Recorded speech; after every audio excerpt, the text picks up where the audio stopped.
چې قیامت څه وخت کې برپا شي نو دغه وخت کې به دجال د قتل د پاره عیسی علیه السلام را کوش او په دغه وخت کې به امام مهدی سے پیدا کی. علما وایي چې د منځ وخت څه وخت کې راشي نو امام مهدی سے به عیسی علیہ السلام ته وایي چې ته مخکې امامت وکړه. نو عیسی علیہ السلام به د مخکې امامت نه انکار وکړي او امام مهدی ته به وایي چې زه د هغه شریعت پیغمبر یم چې هغه اوس منسوخ شوی دی او ته د هغه شریعت امام چې کوم فی الحال رایج دی چې هغه شریعت محمدی دی صلی الله علیه وسلم. عزیزانو دا ټوله مسله چې څه وخت کې طی شي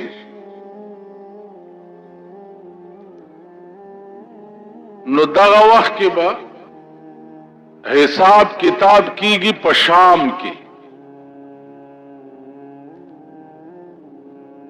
دا الله تعالی د حساب پای تخت چې کوم دی هغه به په شام کې لګېدلی وي.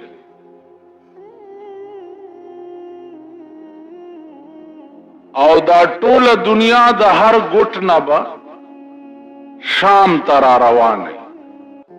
په دغه وخت کې به هر شی خپل دفاین بهر کوي. که تاسو وګورئ قرآن کې راځي اذا زلزلت الارض زلزالها واخرجت الارض اثقالها وقال الانسان ما لها واخرجت الارض اثقالها. دا ځمکه چې دا بخپل دفاین ټول بهر راوغورځي او ځان به صفا کی. ځمکه کې چې څه دفاین دي دا څومره بنی آدم چې پکې ښخ شوي دي یا نور هر اشیا چې پکې ده دا به ټول بار راوغورځي.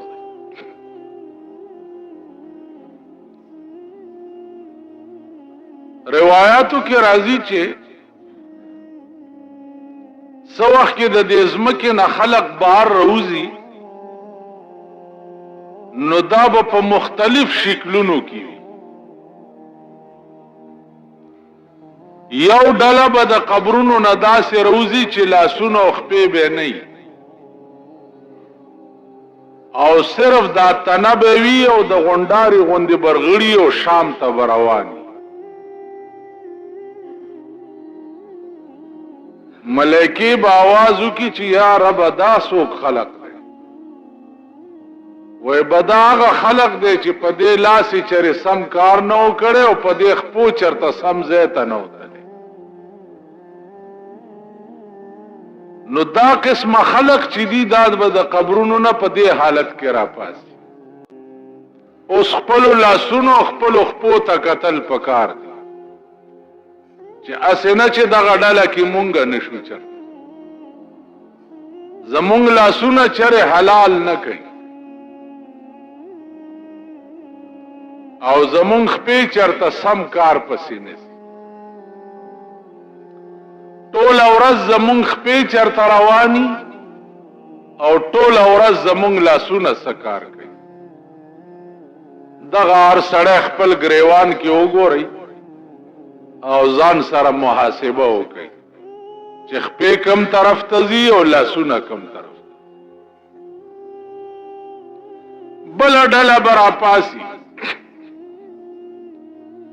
چې د هغې په دې خېټه کې به اور بلیږي او لمبې به د خولې نه بار راوځي. یا الله دا څوک دي؟ و به دا هغه خلق دی چې په دې خوله یې چېرته حلال نه و خوړلي او دې خېټې ته حلال نه و تلي د شپه او ورځ خوراک په دې خوله او په دې خېټه کې حرام. نو دا ډله به د قبر نه چې راپاسي نو خېټه کې به اور بلیږي او لمبې به د خولې نه باد. نن وګوره هر سړی آرام خور په دې ملک کې تاسو کا نظر اوس غلا وای نو الال خواره به درته هغه خلق هم ښکاره نشي. هغه خلق چا 15 زره تسبیح ورسره او په خلوتونو کې ناست ځکه د هغوی خوراکم چې دی زمونږ ګټه ده. نو مونږ خو یو مردار خواره د شرابو تجارت مونږ کوو هغوی له هغه پیسې په شکرانه کې ورکو. د هیروین او د پوډرو تجارت مونږ کوو هغوی له هغه پیسې په نظرانه کې ورکو. غلا او ډاکه مونږ کوو هغوی له هغه پیسې په زکات کې او په شکرانه کې ورکو. نو حلال خواره هغه خلق هم نه دي. په جماعتونو کې چې کوم حضرات ناست دي د دې خلقو خوراک هم ستاسو ګټه ده.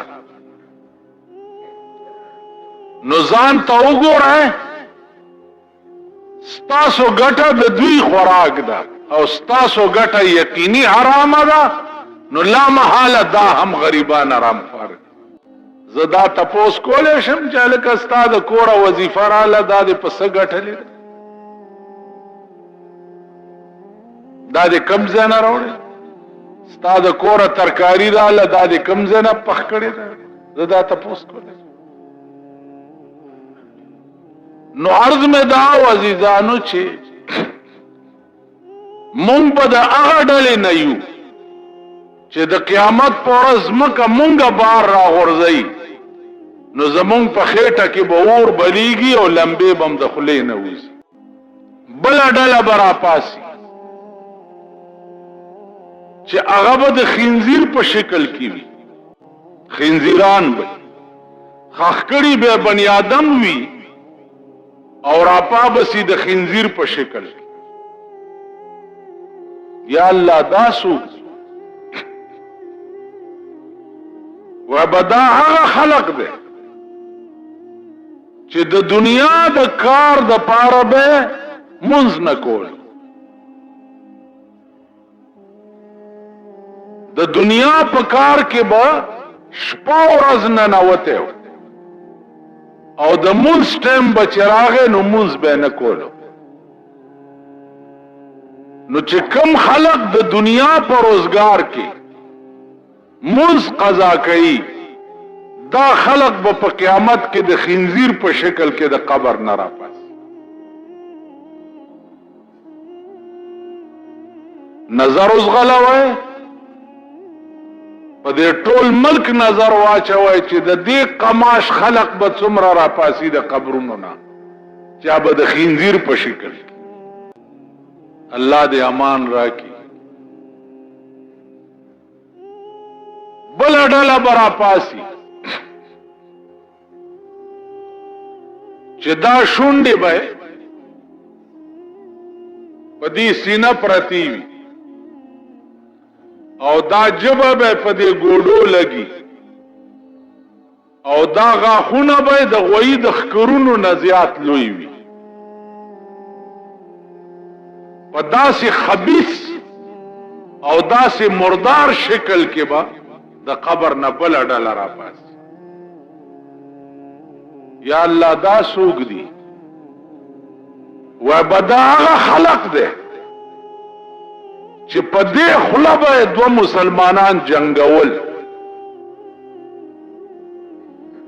په دې خوله د چرته د سړیتوب خبره نه وه کړې. بل به کوه په دې خوله کنستو دوه به په جنگول دوه به په جنگ کړه دوه به تماشا کوله.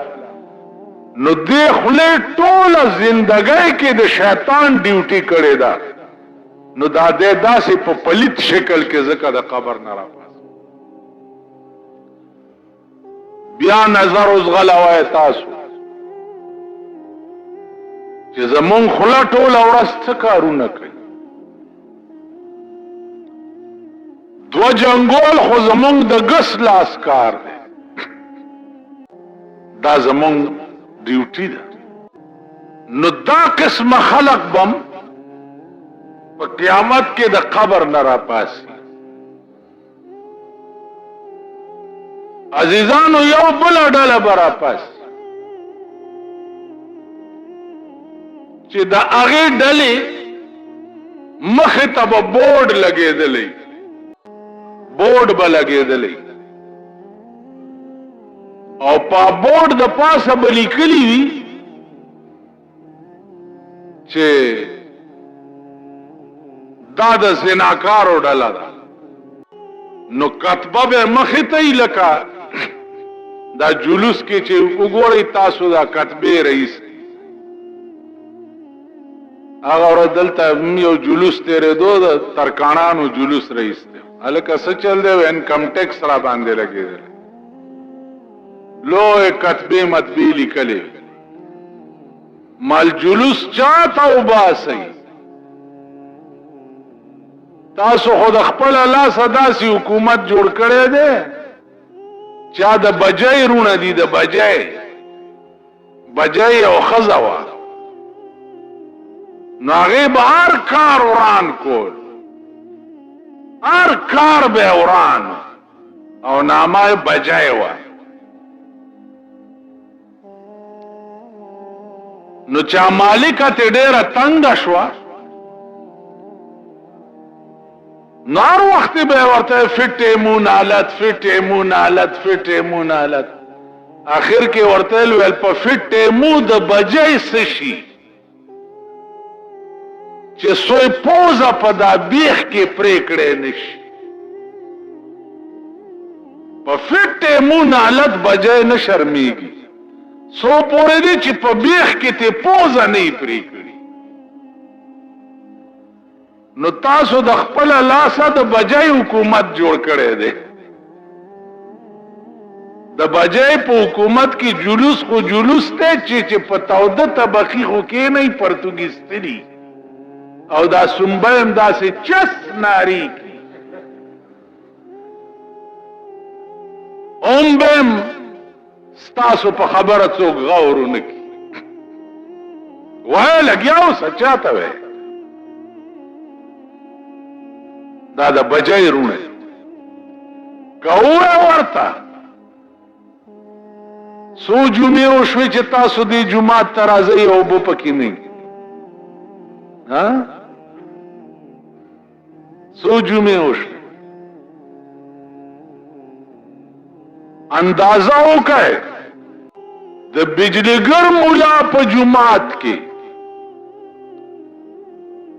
3 جمعې وشوې چې اوبه نه وي خلک بې اودسه منځونه کوي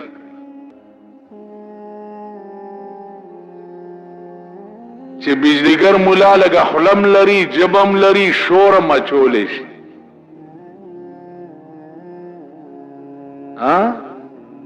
نو چې زما جومات سره دا حال دی نو په دې پاکستان کې د اسلام هم خدای عمل شي چې اسلام سره به څه حال کړي اسلام څه کوي د ښځو هم خدای عمل شه د ښځو د لوڼو هم خدای عمل شه که په رڼا ورځ ستاسو لوڼو په بل لاس وانه چولو او درته یې ونه وی چې پلاره کړتو نه کې زمونږ باچهي ده نو دا ګیره به درته بیا په متیازو کالو لوڼې به راټینګې نه کوي لوڼې دا زړې ښځې دي دا به درته وایي چې ځه چیچړه طلاق مې کړې دا زړې ستاسو دا تاسو کړی دي اوس خپل ځان چې په خپله په چاقو ووهې نو زخم په خپله سټا او د ځان علاج په خپله کوه. نن کم قهر او عذاب چې ستا په ملک نازل دی، د زړه بې اطمیناني، د زړه بې چیني، الله دې امان راکړي. دا ستا ملک دی، ملک اوبه وړي. د کمیټه ایس ډي او ورته نه راځي، اورسیر ورته نه راځي، ملک اوبه وړي. دا نن 3 جمعې وشوې، دې بالا ماڼۍ ته د دې میر کار نه و چې راغلی وی چې دلته اوبه ولې نشته. د ده کار نه و.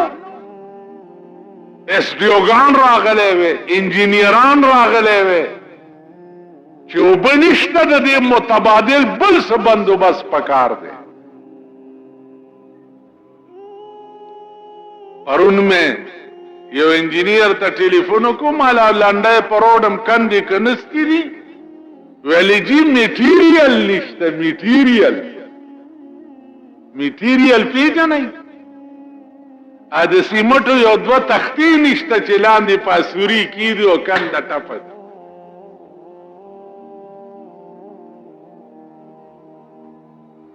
تختې نشته.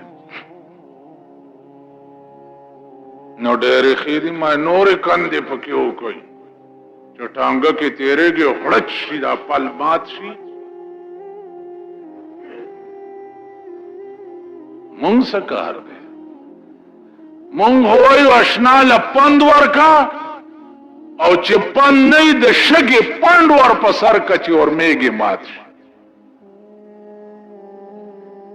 اشنا له پند ورکا او چې پند نه وي د شګې پنډ ور په سر.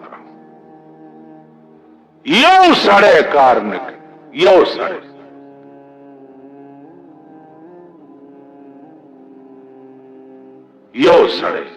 چواړیان دي،